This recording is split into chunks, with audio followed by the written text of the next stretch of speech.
Então, dando continuidade aqui ao nosso estudo, né? Agora, vídeo de fluxo contínuo armazenado.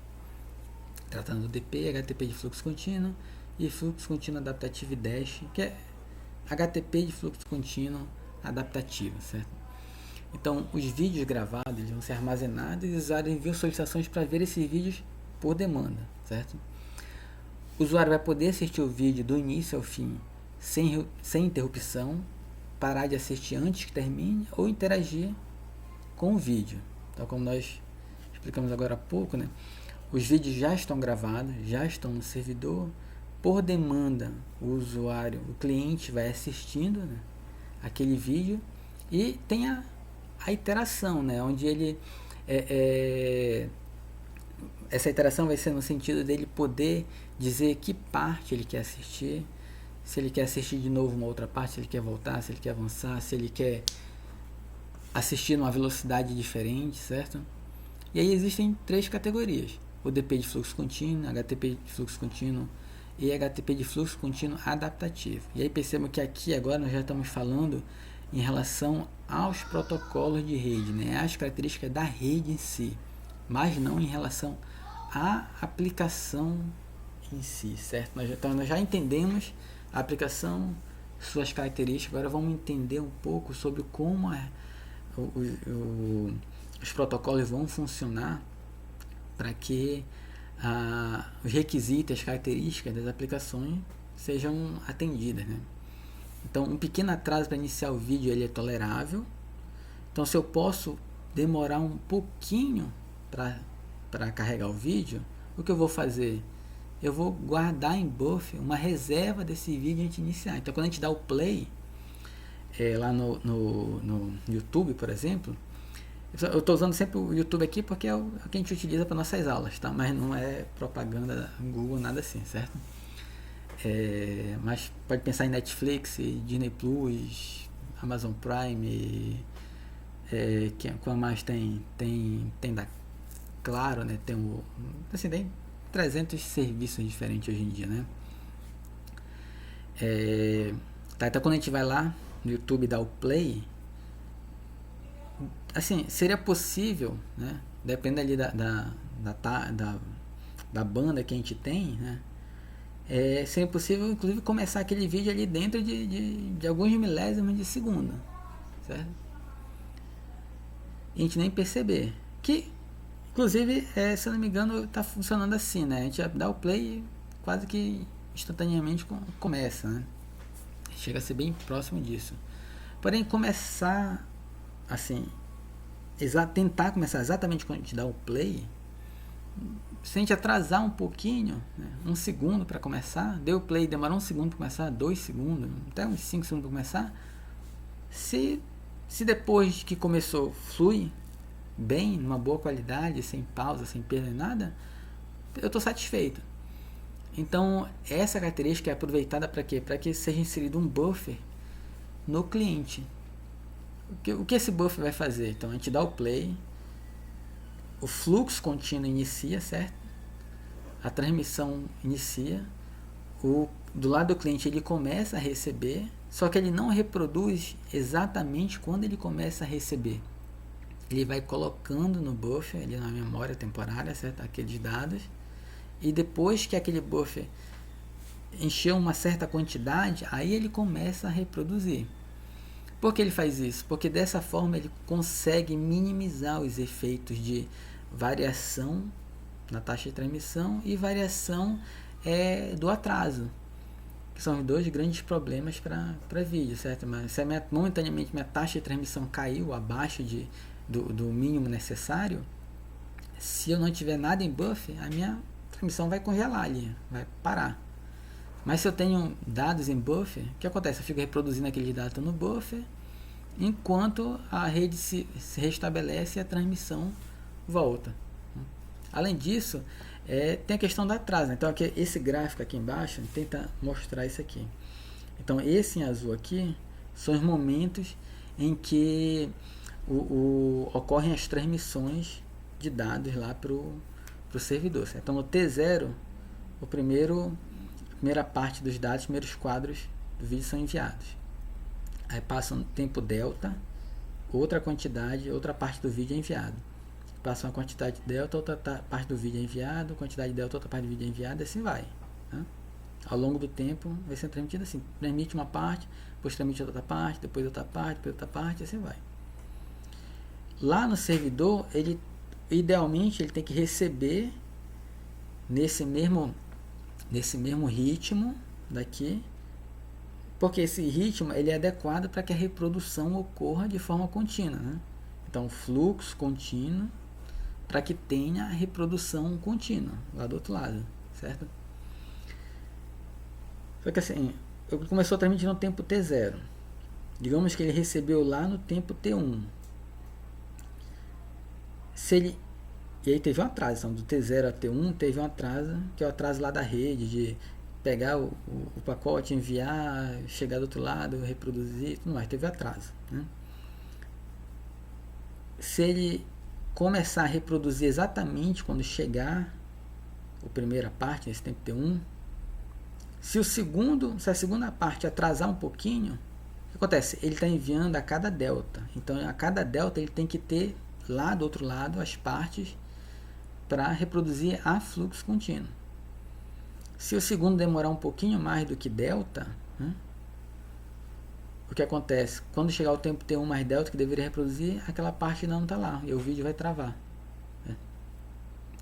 Então, lá na recepção, devido a todas as questões de rede, roteamento, perda de pacotes, eu posso estar numa rede móvel andando para um lado e para o outro e tem hora que o sinal fica ruim e depois cai, né?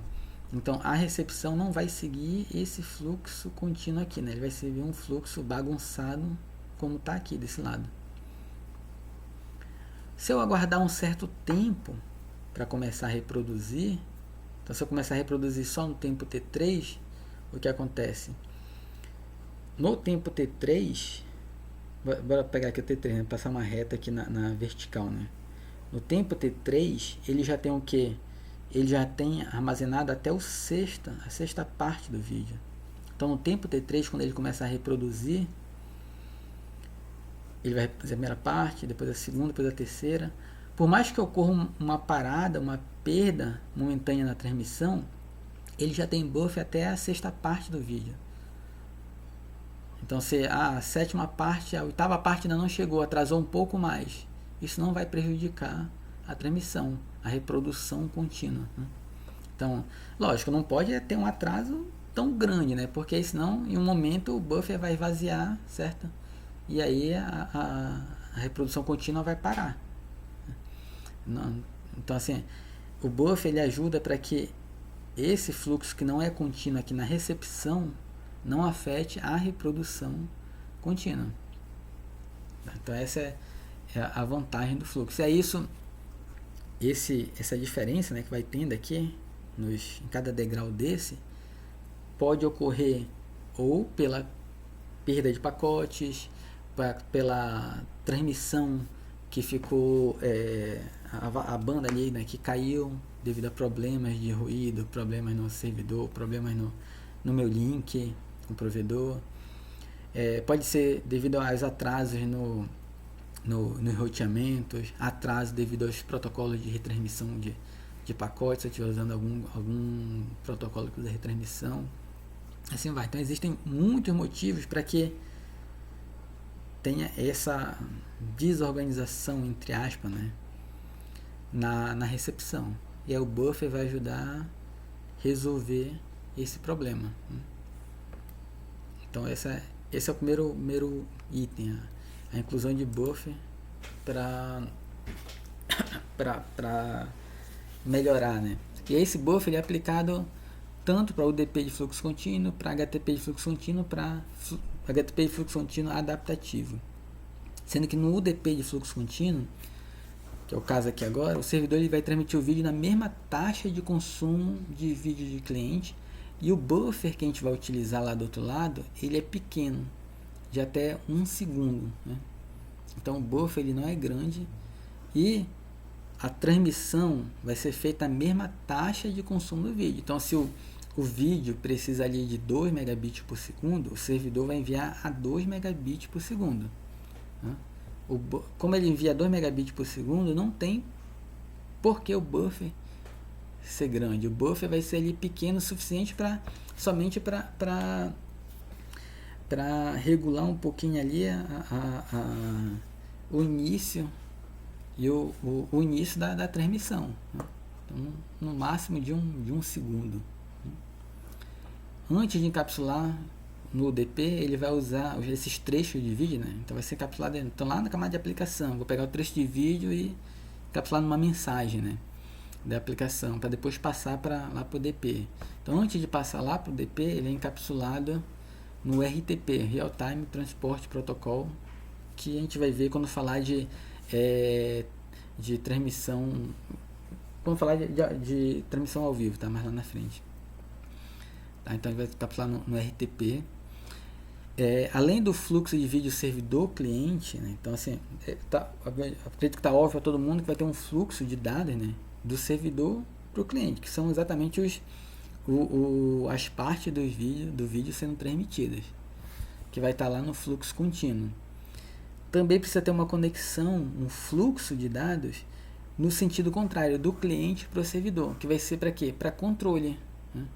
Para pausar, para retomar, para avançar, para voltar, fazer todo aquilo que nós já falamos em relação às possibilidades. Precisa ter um fluxo de controle retorno, até inclusive para cancelar, né? Eu comecei a assistir o vídeo e não quero mais assistir, fechei. Então, precisa ter um fluxo, precisa ter um comando que vai avisar, olha, parou o vídeo, o servidor para de enfiar os dados, né? Senão o servidor vai um vídeo de 1 hora. Eu comecei a assistir 10 segundos e não quero mais assistir. O servidor vai passar 1 hora lá enviando dados que ninguém vai assistir. Então tem que ter um fluxo de controle. E esse fluxo de controle é muito utilizado o Real Time Stream Protocol, RTPS, né, que muitas soluções comerciais, inclusive, utilizam esse protocolo. Embora ele tenha sido muito utilizado, então o UDP ele já foi muito utilizado. Mas ele possui 3 desvantagens que são consideráveis. A imprevisível variação na taxa de transmissão do servidor cliente, certo? Então, eu falei aqui várias vezes, né? O sinal ficou ruim, a pessoa que divide a internet comigo começou a baixar alguma coisa, o servidor congestionou, os roteadores de internet congestionaram. Então, essa taxa de transmissão ela é imprevisível. E aí isso prejudica muito essa transmissão no UDP, porque ele transmite na mesma taxa em que é o vídeo reproduzido. Então, para o DP funcionar bem, o link, né, assim, a minha banda do servidor até o cliente tem que ser sempre aquele valor, no mínimo aquele valor, e não pode baixar. Se ele baixar, a minha transmissão já trava. Exige um servidor de controle de mídia para processar a solicitação de interatividade para cada cliente, né? Então, esse fluxo de volta, eu tenho que ter um fluxo de volta para cada cliente. E aí isso exige bastante do meu servidor. E além disso, muitos firewalls pela internet bloqueiam tráfego UDP, exatamente porque o tráfego de UDP, ele muitas das vezes ele é utilizado para ataque malicioso, né? Então alguém quer derrubar um servidor, aí faz um ataque de bilhões de solicitações por segundo. Em geral, utiliza o DP para fazer esses ataques, né? Então muitos firewalls bloqueiam o tráfego DP, e aí se eu estou usando o DP para transmitir meu vídeo, alguns clientes podem não conseguir receber esse vídeo devido aos firewalls pelos quais ele está protegido ali, né? Tá, então o DP de fluxo contínuo ele possui esses problemas, mas já foi muito utilizado. Inclusive antigamente, quando se estudava, há certo tempo atrás, quando se estudava transmissões de vídeo, só se falava em UDP, certo? Não se falava em utilizar, por exemplo, HTTP, TCP. E por que não se pensava em usar para pagar HTTP ou TCP? Devido aos controles de congestionamento e controle de fluxo do TCP. Assim, o consenso que se tem quando a gente estuda, né? Quando a gente estuda TCP, qual o básico que nos é passado? O TCP ele é para quando eu quero uma transmissão confiável, né? Que os dados realmente vão chegar, porém podem ter atrasos, né? Então, quero confiança na transmissão, mas eu tenho uma grande tolerância a atraso, que é o que acontece quando eu estou fazendo um grande download, né? Quando eu estou enviando e-mail. O atraso é algo tolerável, mas precisa chegar sem erros, sem faltar parte. Então, por isso o TCP ele não era utilizado para transmissão de vídeo, áudio e vídeo, né? Só que com a inclusão do buffer e com a pré-busca, isso passou a ser possível. Se percebeu, né, que quando se une buffer, hoje em dia as redes têm taxa de transmissão já bem altas, né? Hoje em dia, assim, se eu quero assistir um vídeo, em geral a gente consegue uma taxa de transmissão, a gente tem do nosso provedor uma taxa de transmissão razoável, que permite assistir um vídeo numa qualidade razoável, né? Ou até mesmo em altíssima qualidade. Então, com os links, com as taxas de transmissões cada vez mais altas, o uso de buffer e pré-busca, os próprios algoritmos de controle de congestionamento e fluxo do TCP passaram a ser uma vantagem, passaram a naturalmente se adequar a essas se adequar para que tudo flua bem, tá? Então, por isso hoje em dia o HTTP de fluxo contínuo e o HTTP de fluxo contínuo adaptativo são os que, digamos, que dominam os serviços de fluxo contínuo armazenado. Então, o vídeo armazenado em um servidor HTTP como um arquivo comum, onde quando eu quero assistir esse vídeo, eu simplesmente acesso essa URL específica. Então é como se eu estivesse fazendo um download de um arquivo. Eu vou lá e acesso aquela URL. Só que aí, lógico, no cabeçalho e na aplicação, aquilo é tratado como fluxo contínuo, né? Então já começa a exibir o arquivo à medida que vai sendo recebido, né? Então, para iniciar a transmissão seguida da reprodução, né, uma conexão TCP estabelecida com o servidor e um comando HTTP-GET é enviado para aquela URL específica. Então, usa o TCP, uma conexão TCP mesmo, com todos os seus controles, certo? E é aquele vídeo enviado dentro de uma mensagem de resposta HTTP. Então, a gente faz um GET, tem a resposta daquele arquivo. Como aquele arquivo de áudio ou de vídeo ele é grande, ele vai sendo enviado em parte, né? A mensagem vai sendo quebrada, o arquivo vai ser quebrado em várias mensagens vai ser quebrada em vários pacotes e assim vai, né?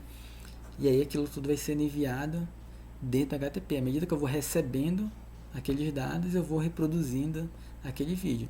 E aí aquilo é enviado o mais rápido possível, dependendo do controle de congestionamento e de fluxo do TCP, né? Então no UDP no UDP, as mensagens eram enviadas na mesma taxa de reprodução, né, do vídeo. Então, se precisa de 2 megabits por segundo para reproduzir o vídeo, é enviado a 2 megabits por segundo. Aqui, ele é enviado na velocidade mais rápida, assim, é enviado no que é possível. Eu preciso reproduzir a 1 megabit por segundo, mas eu tenho 10 megabits disponível de banda, envia nos 10 megabits de banda. Lógico, vai depender do buffer. Se tiver buffer para armazenar aquilo ali, ele vai transmitindo 10 megabits por segundo. Quando o buffer encher, os próprios algoritmos de congestionamento e controle de fluxo vão trabalhar para pausar aquela transmissão. E quando o buffer esvaziar, aí a transmissão inicia de novo, né? Então, o fluxo ele é contínuo, certo? Eu vou transmitir à medida que eu vou enviando, tá? À medida que eu vou recebendo. Porém, aquele fluxo ele não segue exatamente, né? Deixa eu botar aqui, exatamente isso aqui, né? Eu posso fazer isso aqui ficar bem mais rápido. Então aqui está num delta constante, né? Esse delta ele pode ficar bem menor. Se tiver disponibilidade de banda, diminui esse delta, envia tudo bem mais rápido.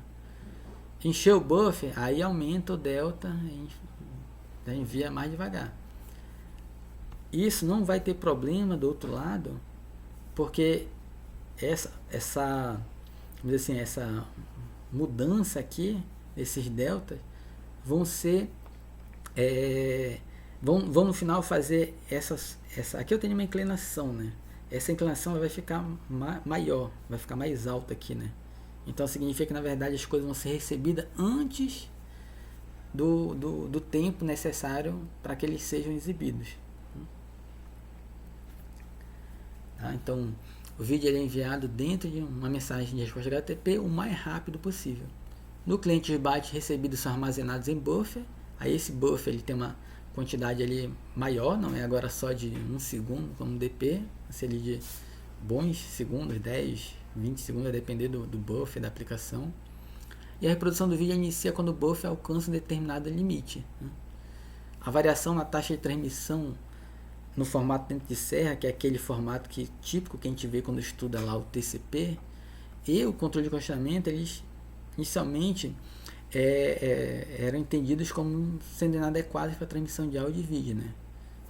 Hoje em dia a gente já sabe que o buffer e a pré-busca vai permitir que o TCP seja assim eficiente para a transmissão. E além disso, o HTTP sobre TCP passa facilmente pelos firewalls, né? Então, assim, HTTP sobre TCP é o básico que a gente utiliza para navegação web, né? Então, os firewalls não tem grandes problemas em deixar passar esse tipo de transmissão, né? E aí então a gente tem, além do buffer, né, a pré-busca. O que vai ser essa pré-busca? A pré-busca é basicamente ter um fluxo extra de vídeo, né, que a gente vai receber antes que seja necessário aquele vídeo. Então aqui, a pré-busca vai ser definida como um fluxo extra de vídeo que o cliente recebe, sendo que nesse fluxo recebe-se parte do vídeo que não são necessárias naquele momento da recepção. Então a pré-busca é basicamente eu receber parte do vídeo que eu vou precisar só lá no futuro. Por isso que é a pré-busca, né? Então eu tenho uma reprodução de vídeo a 1 megabit por segundo, mas o servidor está enviando para mim as partes do vídeo a 1.5, né? A 1 megabit por segundo e 1,5 megabit por segundo, né? Então tem ali eu estou recebendo numa taxa maior do que eu preciso. Então é como se eu estivesse recebendo dois fluxos de vídeo, certo? Um de 1 megabit por segundo que eu estou consumindo agora e mais outro de 500, né, K, que é de algo que eu ainda vou utilizar no futuro, né? A gente pode pensar dessa forma. Então quando a gente recebe uma taxa maior do que consumo, a gente está no que a gente chama de pré-busca. Eu já estou recebendo aquilo que eu vou utilizar só lá no futuro.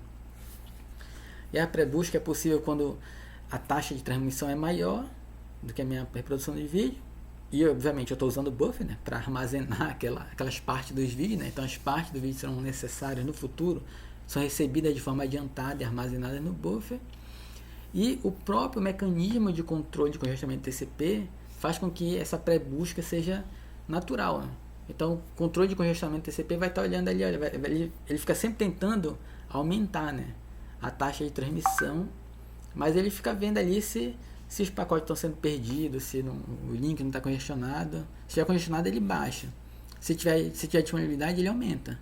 Então, se tiver disponibilidade, se o buffer tiver espaço e a rede tiver capacidade, ele vai enviar mais do que a aplicação de vídeo necessita naquele momento. E aí então a pré-busca é feita de uma forma natural. E aí a combinação do buffer de aplicação do cliente com o buffer TCP faz com que esse controle de congestionamento regule a transmissão do vídeo, né? Isso que é interessante. Então, aqui, vamos entender aqui como funciona, né? Então eu tenho aqui meu arquivo de vídeo, a parte branca aqui é o que eu já enviei, o azul que eu ainda vou enviar. Tenho meu buffer, né, de envio TCP lá na saída do socket TCP, né? E aí tá lá cheio para enviar. Tenho aqui as partes sendo enviadas, tenho meu buffer de recepção TCP, e além do buffer lá no socket, eu tenho o buffer da aplicação TCP, que é um buffer relativamente grande, né, considerável. Então esse buffer vai enchendo e eu vou reproduzindo. Chegou numa certa quantidade, eu começo a reproduzir. Então eu vou tirando, a minha aplicação vai tirando daqui, certo? E vai reproduzindo, descompactando e tudo mais, e reproduzindo. Se esse buffer encher, esse outro buffer aqui na recepção também vai encher. Quando ele encher, os pacotes que estão sendo enviados aqui pelo TCP vão começar a ser descartados, né? Porque o buffer está cheio. Desse lado vai ser identificado que o buffer está cheio, certo? E o socket vai parar de tirar, né? A aplicação vai parar de enviar dados do vídeo para cá para o buffer, até que ele esvazie. Até que ele comece a ter espaço para armazenar novos dados. Então, o controle de congestionamento aqui, quando o buffer lá do cliente enche, ele faz com que esse lado pare de transmitir. Pelo caso contrário, se teve uma perda de pacotes aqui, momentaneamente o link caiu, a taxa de transmissão está bem baixa.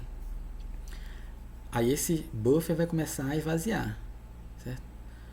Quando o link for restabelecido aqui, quando a banda quer aumentar, a taxa de transmissão ficar alta novamente, o que vai acontecer?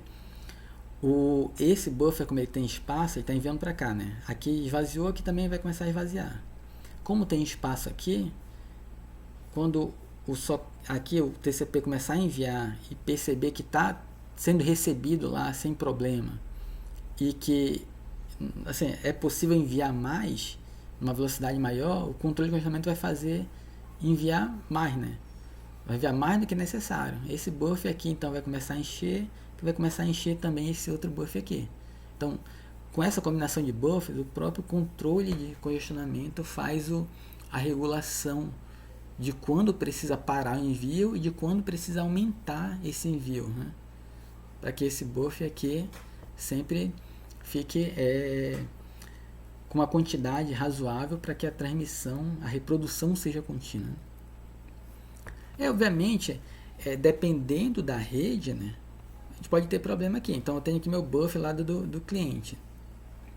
E eu vou ter o meu que aqui é uma quantidade de reserva. Quando eu chego nessa quantidade de reserva, eu começo a reproduzir meu vídeo. Então eu tenho aqui uma taxa de esgotamento R, que é a taxa com que eu vou pegando, consumindo dados daqui desse buffer. E eu tenho uma taxa de envio X, que é a taxa com que os dados estão chegando. Obviamente, na internet, né, esse X ele é variável. Então meu R meu R é fixo, mas o meu X ele é variável, certo? Mas vamos entender que durante assim, só para a gente analisar, bora entender que durante um certo espaço, intervalo de tempo considerável, esse X ele está fixo. O que vai acontecer se o X for menor que R? Se o X for menor que R, então significa que eu estou tirando daqui, do meu buffer, numa velocidade maior do que eu encho. Então, nessa situação, durante um certo tempo eu vou conseguir reproduzir, mas vai chegar no momento em que vai esvaziar o buffer, porque eu estou tirando uma velocidade mais rápida do que eu encho ele. Então, eu vou diminuir. Quando esvaziar, o que vai acontecer? Eu vou ter o congelamento do meu vídeo, vou esperar encher de novo até que, para depois eu começar a encher de novo. E a outra situação? A outra situação é quando o X é maior do que o R. Se o meu X é maior do que o R, ele enche mais rápido. Quando ele enche mais rápido do que esgota, então minha reprodução vai ser contínua do início até o fim. Eu não vou ter nenhuma pausa. No geral, o que acontece é que isso fica variando. Tem hora o X é maior, tem hora que o X é menor. Se o tempo que o X é menor for um tempo pequeno, menor do que o necessário para esgotar o buffer, eu vou depois conseguir encher o buffer, né, antes que o vídeo congele. Então esse buffer aqui, basicamente, ele fica enchendo e vaziando de forma aleatória. Ele tem que ser projetado para que aguente esse vai e vem, né, essa oscilação do X. Obviamente também não vai ser tão grande a ponto de consumir toda a memória do meu computador ou exigir muito esforço, né, nos meus recursos, né?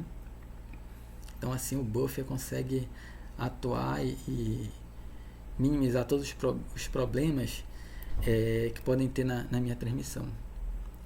Então o HTTP de fluxo contínuo, né, eles fazem com frequência o uso de cabeçalho Assim, aí, então, é isso aqui então como o buffer funciona. E como eu vou requisitar esses dados, né, do meu servidor, vai ter essa interatividade para eu dizer que eu quero avançar, quero voltar, quero reproduzir mais rápido. Então se eu digo, olha, eu quero reproduzir mais rápido, significa que lá no meu servidor os dados têm que ser enviados numa taxa mais rápida, certo? Então para isso é utilizado o cabeçalho HTTP, onde na minha mensagem de requisição lá no GET eu vou dizer que parte da mensagem, que parte do meu arquivo eu quero. Então eu quero reposicionar, eu quero assistir uma parte lá na frente. Aí eu mando uma nova requisição HTTP dizendo que eu quero assistir a partir daquele byte X. Né?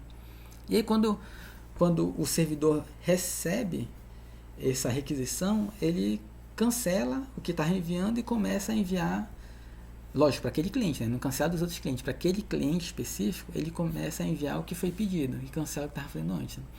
Então, o sistema HTTP de fluxo contínuo fazem uso com frequência do cabeçalho de intervalo de bytes HTTP na mensagem de requisição HTTP. O reposicionamento do vídeo é feito indicando o intervalo de bytes a partir do ponto que você deseja assistir o vídeo. E quando o servidor recebe uma nova requisição do cliente, a transmissão que estava em curso é descartada e uma nova posição correta inicia. Quando ocorre reposicionamento ou quando o vídeo termina antecipadamente, os bits no buffer são desperdiçados. Né? E esse aqui é uma das desvantagens do HTTP de fluxo contínuo. Então tem aqui o buffer e estou armazenando aqui no buffer, né? Exatamente para minha reprodução aqui ser a melhor possível. Se eu comecei a assistir o vídeo e o meu buffer foi carregando, né? E eu não quero mais assistir aquele vídeo, ou se eu quero avançar, quero assistir uma parte lá na frente, o que acontece com aqueles dados que estavam ali no buffer? Eles simplesmente são desperdiçados. Eles simplesmente são desperdiçados. E aí, assim, do lado do usuário, né, aquele desperdício não tem significado nenhum.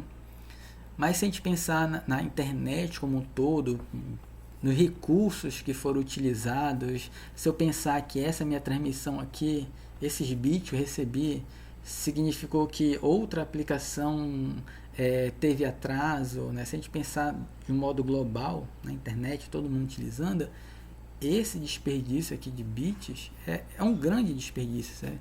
Algo que tem que ser evitado ao máximo, porque os recursos da internet não são infinitos, certo? Nós temos ali uma grande engenharia para que tudo funcione bem, né? Então isso tem que ser evitado ao máximo. E por isso muitos sistemas permitem apenas moderado uso de buffer ou um número limitado de vídeos pré-buscados. Então, por exemplo, lá no YouTube não é possível, vocês talvez já tenham feito isso, começa a assistir um vídeo, aí a qualidade dele não tá boa, ou ele tá travando, a gente faz o que? A gente dá pausa, aí espera aquela barrinha, né? Tem a barrinha vermelha, que é o tempo que a gente assistiu, e tem uma barrinha uma barrinha branquinha, né? Que mostra o que tá em buffer já ali. Então aquela barrinha branquinha, a gente dá uma pausa e espera ela avançar um pouquinho. Quando ela avança, a gente dá play de novo, não é isso? Se a gente der pausa, aquela barra ela não enche até o final, certo? Depende do meu vídeo, se ele for pequeno, uma taxa muito baixa, a qualidade baixa, ele até enche até o final. Vídeo de poucos segundos, mas um vídeo longo, em alta qualidade, ele não enche até o final, ele enche uma parte e para. Eu posso passar uma hora ali na pausa, ele não vai avançar. Exatamente porque o meu buffer, ele é limitado, certo? Ele é limitado exatamente porque aquilo pode ser um desperdício no futuro. E além disso, se eu ficar, não sei se você já percebeu, se eu ficar trocando, avançando, parando, trocando de vídeo toda hora, aquele buffer ele enche de forma mais devagar. Percebam isso, né? Então quando a gente fica toda hora, começa a assistir um vídeo, muda, começa a assistir um vídeo, muda, começa a assistir um vídeo, muda, o próprio sistema percebe que isso está ocorrendo toda hora, e aí a gente começa a ter um buffer que enche de forma mais devagar. O que isso significa? Significa que o pré-busca tá funcionando ali de forma mais devagar. Esse cara, assim, toda hora tá tendo desperdício, então para que fazer essa pré-busca tão avançada, né? E o HTTP de fluxo contínuo adaptativo, ou DASH. No HTTP de fluxo contínuo há a desvantagem de que todos os clientes recebem um vídeo com a mesma codificação e qualidade, né? Então se um dos clientes tem uma alta largura de banda, ele queria ter um vídeo de uma qualidade melhor e não pode. Eu tenho aqui, eu tenho um link que eu pago muito caro para ele, né? e tenho uma banda muito alta e não consigo ter um vídeo melhor. Eu poderia, mas não consigo. Pelo outro lado, um cliente tem uma baixa largura de banda, ele também não consegue dizer, olha, me manda um vídeo com uma qualidade um pouco melhor para eu poder assistir. Ele precisa ficar toda hora esperando carregar o vídeo, tem pausa. Então assim, cliente diferente tem requisitos diferentes. Na HTTP de fluxo contínuo, que a gente falou até agora, embora tenha todas as vantagens ali, o vídeo que é transmitido é sempre o mesmo, com a mesma qualidade, que vai exigir sempre a mesma taxa, a vazão média mínima da rede. Independente, por exemplo, ser um cliente que tem, não só em relação ao link, inclusive, né, dele com a internet, mas e o dispositivo que ele vai assistir. Tem um cliente que assiste numa TV de 4K, tem outro que assiste numa tela de celular ali bem pequenininha. Então, o cliente que assiste uma tela de celular bem pequenininha vai receber um vídeo de 4K, só porque ele foi gravado em 4K. E olha de novo o desperdício aí, né?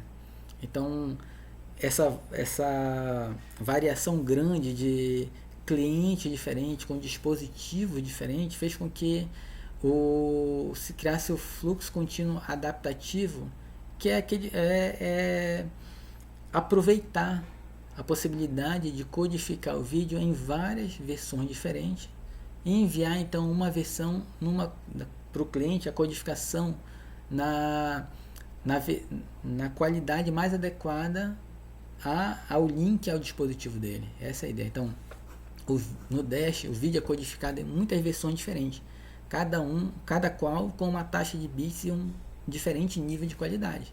E o cliente vai requisitar dinamicamente os trechos de vídeo de acordo com o seu link, o seu dispositivo, né, com a codificação adequada. Inclusive podendo variar essa qualidade de acordo com a variação do seu link de internet. Né? Então o cliente seleciona diferentes trechos, um de cada vez, com mensagem de requisição HTTP GET. E aí nessa requisição HTTP GET, ele solicita aquele mais adequado para ele.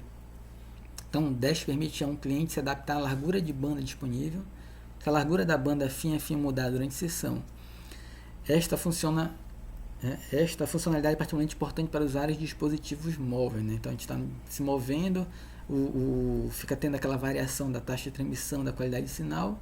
Então eu vou estar tendo ali, vou estar assistindo um vídeo que vai ter uma taxa, uma codificação diferente de acordo com a possibilidade ali do meu link. Lógico, a qualidade vai estar mudando ali. Uma hora eu vou estar com uma ótima qualidade, uma hora eu vou estar com uma qualidade mais comprometida. Mas a transmissão não para. Esse é o básico. Né? No usuário móvel, o básico para ele é conseguir manter a aplicação, né? Mesmo ele estando móvel. Se ele momentaneamente tem ali uma qualidade inferior, não é tão ruim quanto ele ter o vídeo parado. Essa é a ideia, né? Então cada versão do vídeo é armazenada em um servidor HTTP com uma URL diferente. Então literalmente são criados vários arquivos de vídeo diferentes, cada um é colocado numa URL diferente, e aí a aplicação no cliente fica requisitando esses vídeos diferentes, em formatos diferentes, codecs diferentes, de acordo com o que ele analisa ali do link, do dispositivo, né? Podendo ser automático, podendo ser de acordo com o usuário, né? Então o usuário também tem a possibilidade de escolher o que ele vai assistir, mesmo que ele tenha que esperar para carregar o buffer, né? Para fazer o pré-vídeo. Tá? Então o servidor HTTP possui um arquivo de manifesto que provê uma URL para cada versão. Então primeiro o cliente requisita, quando eu falo cliente aqui, né? Lógico que é a aplicação, né? Requisita o arquivo de manifesto e identifica as várias versões. Então, quantas versões tem ali daquele arquivo, em que qualidades, em que taxas de transmissão de vídeo. E aí seleciona um trecho de cada vez, especificando uma URL. Né? Então, qual vídeo ele quer assistir e qual o intervalo de bits que ele quer, de bytes que ele quer assistir. Né? Então, em que posição ele quer assistir. Então, basicamente, a aplicação cliente fica dizendo, olha, me manda um trecho de vídeo que vai do tempo X ao tempo Y na qualidade tanto. Depois me envia outra daqui para cá na qualidade tanto, e assim vai. E aí, continuamente o cliente mede a largura de banda de recepção e executa algoritmo para determinar a taxa para selecionar o trecho mais adequado em relação ao codec, né? Além do vídeo, também é possível ter múltiplas versões do áudio. Então, da mesma forma que nós falamos que o áudio também consome, né? Se eu tiver em estéreo, eu vou ter basicamente o dobro de taxa de transmissão do mono. Se eu tiver com vários canais, também vou gastar muito mais. Então, também tem e os próprios codec, né? MP3, PCM, AAC, também tem taxa de transmissão diferente e, obviamente, qualidade diferente. Também é possível que, além do vídeo em si, né, o áudio também tenha várias versões. Então, os fluxos de vídeo e áudio são enviados separadamente por requisições HTTP, cada uma indicando, né, a qualidade, e lá no lado do cliente eles são sincronizados para serem reproduzidos. Eu tinha uma imagem aqui que eu acho que não salvou, que era só para mostrar para vocês. Não, na verdade, desculpa, é a imagem que eu já botei para cá para frente, né? Que é essa aqui, né? Então, lá no YouTube, né? Vocês já devem ter visto, né? Tem um círculozinho lá que eu posso escolher a qualidade do meu vídeo, né? Então, aquele vídeo, usando lá nosso exemplo das nossas aulas, né?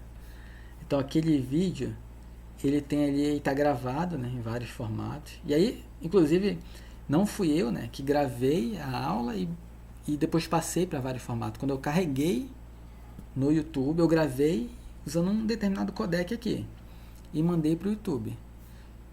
Gravei numa qualidade de 720p. Quando eu mandei para o YouTube, ele mesmo criou várias versões em qualidades menores e ele mesmo disponibiliza isso para os usuários, inclusive com a opção de ser automático, dependendo da qualidade, né, do link ali, do dispositivo, ele vai mudando essa qualidade.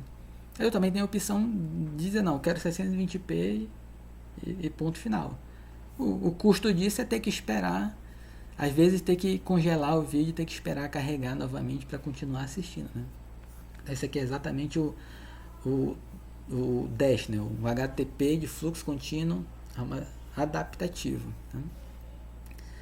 Então essa é nossa aula de hoje, certo? Para a semana nós vamos estudar redes de distribuição de conteúdo, ver um pouquinho mais sobre YouTube, Netflix e iniciar o estudo de voz sobre IP, tá? Então, bons estudos, até a nossa aula síncrona, tá? Até mais.